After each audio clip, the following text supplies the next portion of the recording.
درود پاک اللہم صلی علی سیدنا و مولانا محمد وعلی آل سیدنا و مولانا محمد بارک وسلم صلاۃ و سلام علیک یا رسول اللہ صلی اللہ تعالی علیہ وسلم۔ نماز کے تعلق سے حدیث پاک ہے، حضرت ابو ہریرہ رضی اللہ تعالیٰ سے مروی ہے کہ حضور اکرم صلی اللہ علیہ وسلم نے ہم کو نماز پڑھائی، اور پچھلی صف میں ایک شخص تھا کہ جس نے نماز میں کچھ کمی کی تھی۔ جب سلام پھیرا تو اسے پکارا، میرے آقا صلی اللہ علیہ وسلم نے، اے فلاں شخص، تو اللہ سے نہیں ڈرتا؟ کیا تو نے نہیں دیکھا کہ کیسے نماز پڑھتا ہے؟ تم یہ گمان کرتے ہوگے کہ جو تم کرتے ہو اس میں سے مجھے کچھ پوشیدہ رہ جاتا ہے؟ خدا کی قسم میں پیچھے ویسے ہی دیکھتا ہوں جیسے کہ سامنے دیکھتا ہوں۔ یہ حدیث پاک ہے میرے آقا صلی اللہ علیہ وسلم کی۔ تو میرے آقا صلی اللہ علیہ وسلم ایک مرتبہ جب نماز پڑھا رہے تھے، جو پیچھے شخص کوئی تھا تو کہیں اس نے نماز میں کمی کر دی، تو میرے آقا صلی اللہ علیہ وسلم کو اللہ تعالیٰ نے علم غیب عطا فرمایا ہے، جیسا کہ آپ سامنے دیکھتے تھے ایسی آپ بالکل پیٹھ کے پیچھے بھی دیکھتے تھے کہ انسان کیا کر رہا ہے۔ کیونکہ جب میرے آقا صلی اللہ علیہ وسلم امام تھے اور مقتدی پیچھے تھے، تو ایک صحابی نے جو کوئی کمی کی تھی تو میرے آقا صلی اللہ علیہ وسلم ظاہر دیکھ رہے تھے نا، تبھی تو آپ نے فرمایا تھا کہ تم نے نماز میں کیوں کمی کی۔ تو اس سے ثابت ہوا کہ میرے آقا صلی اللہ علیہ وسلم اللہ تعالیٰ نے آپ کو علم غیب عطا فرمایا ہے، آپ ایسی دیکھا کرتے تھے جیسے سامنے دیکھتے ہیں ایسی پیچھے بھی دیکھتے تھے۔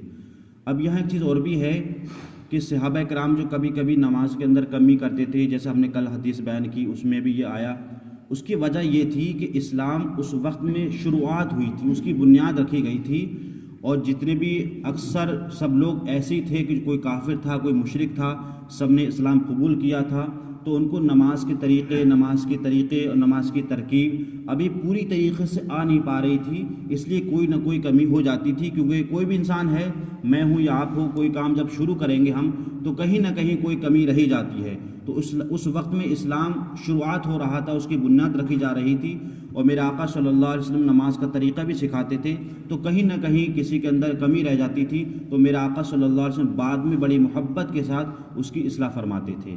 تو اس سے یہ ثابت ہوا کہ جب ہم نماز پڑھیں تو صحیح طریقے سے ہم نماز پڑھیں، اور نماز کے اندر اگر ہمارے کوئی کمی ہے تو ہم اپنے علماء سے اس کو سیکھیں، اپنے اماموں سے سیکھیں، اور اپنی نماز کو مکمل اچھی طریقے سے سیکھنے کی کوشش کریں۔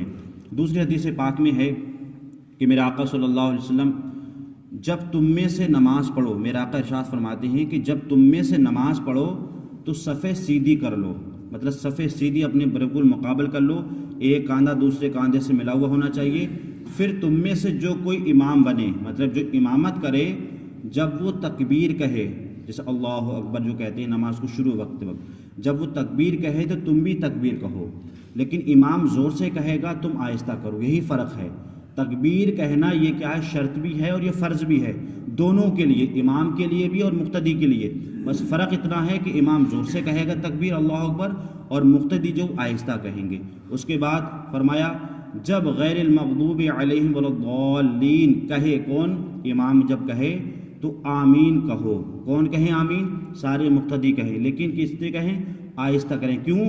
کہ اللہ تعالیٰ تمہارے دعا قبول فرمائے گا۔ مطلب یہ آمین کا لفظ ہوتا ہے، یہ جو کچھ بھی پڑھا گیا سورہ فاتحہ میں، تو یہ جو سورہ فاتحہ میں جو دعا مانگی گئی ہے اللہ تعالیٰ سے قبول فرمائے۔ آمین کا مطلب ہوتا ہے ایسا ہی ہو، مطلب جیسے ہم لوگ دعا کرتے ہیں، ہم لوگ آمین کہتے ہیں، تو آمین کا مطلب ہوتا ہے ایسا ہی ہو، مطلب جیسے دعا مانگی گئی ہو ایسی ہو، مطلب اللہ تعالیٰ اس کو قبول فرمائے، یہ آمین کا مطلب ہوتا ہے۔ لیکن آمین آہستہ سے کہے، کیونکہ دعا جو آہستہ سے مانگی جاتی ہے اللہ تعالیٰ اسے قبول فرماتا ہے۔ اس کے بعد حدیث پاک میں ہے جب اللہ اکبر کہے، کون؟ امام، اور رکوع میں جائے تو تم بھی تکبیر کہو، یعنی اللہ اکبر کہو اور رکوع کرو۔ امام تم سے پہلے رکوع کرے گا اور تم سے پہلے وہ اٹھے گا۔ رسول اکرم صلی اللہ علیہ وسلم نے فرمایا تو یہ جو اس کا بدلہ ہو گیا، اور جب امام سمع اللہ لمن حمیدہ کہے تو تم اللہم ربنا لک الحمد کہو، اللہ تمہاری سنے گا۔ اب یہاں جو ہے اللہم ربنا لک الحمد کہنے کے 3 طریقے ہیں۔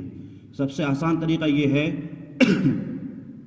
ربنا لک الحمد، جو ہم لوگ بیان کرتے ہیں اور پڑھتے بھی ہیں۔ دوسرا یہ ہے ربنا ولک الحمد۔ تیسرا یہ ہے اللہم ربنا لک الحمد۔ یہ تینوں ہیں، لیکن تینوں اللہ کی حمدی ہیں، جو بہتر ہو وہ ہم اس میں پڑھیں جس کو اچھے طریقے سے ہمیں یاد ہو. تینوں طریقے سے ہم پڑھ سکتے ہیں. ربنا لک الحمد، ربنا ولک الحمد، اللہم ربنا لک الحمد. یہ تینوں طریقے ہیں. دوسرے حدیث پاک میں ہے میرا آقا صلی اللہ علیہ وسلم نے ارشاد فرمایا کہ جب قرأت کریں تو تم چپ رہو. مطلب جب امام قرأت کرے تو مقتدی کیا ہے، خاموش رہیں، چپیں. اور اگر آواز آتی ہو تو اس کو سنیں، اور اگر آواز نہ آتی ہو تو اس کو خاموشی کے ساتھ کھڑے رہیں. اور حدیث پاک میں یہ ہے کہ آمین آہستہ کہی جائے. اگر زور سے کہنا تو وہ امام کے لیے، امام کے جو ہے مقابل، اور امام کے آمین کہنے کے مقابل اور اس کا موقع کوئی حاجت ہی نہیں ہے. اس لیے جب بھی آمین کہی جائے تو کیا ہے، خاموشی کے ساتھ کی جائے. حدیث پاک میں آتا ہے فقال آمین وخفض بها صوته، مطلب آمین کہیں تو اس میں آواز کو پست کریں، پست مطلب آواز کو بالکل آہستہ کریں. اور حدیث پاک بھی ہے، ثابت ہے کہ امام کے پیچھے مقتدی نہ قرأت کرے بلکہ چپ رہے. اور قرآن عظیم میں بھی آیت ہے وَإِذَا قُرِئَ الْقُرْآنَ فَاسْتَمِعُوا لَهُ وَأَنصِتُوا لَعَلَّكُمْ تُرْحَمُونَ، کہ جب قرآن پڑھا جائے تو سنو اور چپ رہو اس امید پر کہ تم پر رحم کیا جائے. تو جب امام زور سے قرأت کرے یا آہستہ سے قرأت کرے، آپ مقتدی کہیں خاموش رہیں. اچھا، یہی مسئلہ قرآن خوانی کا بھی ہے کہ جب قرآن پاک کی وہاں تلاوت کی جائے تو تمام لوگ جو قرآن شریف زور سے پڑھتے ہیں تو وہاں پر حکم یہ ہے کہ آہستہ پڑھیں. زور سے پڑھنے کا حکم وہاں پر ہوتا ہے کہ جہاں ایک قرآن پاک پڑھے اور باقی سب لوگ سنیں. کیونکہ جس طریقے سے قرآن پاک کا جو ہے پڑھا جاتا ہے تو اس کو سننے والے اس کو سنیں. اگر سننے موجود ہیں تب تو زور سے پڑھا جائے، اور سب لوگ اگر پڑھ رہے ہیں تو آہستہ آہستہ پڑھیں. اسی طریقے سے مسجد کے اندر بھی قرآن پاک کی تلاوت کی جائے تب بھی آہستہ کی جائے، کیونکہ ہم لوگ قرآن شریف پڑھ رہے ہیں، کوئی وظیفہ پڑھ رہا ہے، کوئی نفل پڑھ رہا ہے، کوئی کچھ پڑھ رہا ہے. تو اس طریقے سے قرآن مجید کو آہستہ پڑھا جائے اور خاموشی کے ساتھ اس کو سنا جائے. اللہ تعالی ہمیں اور آپ کو ان احادیث پر عمل کرنے کی توفیق عطا فرمائے.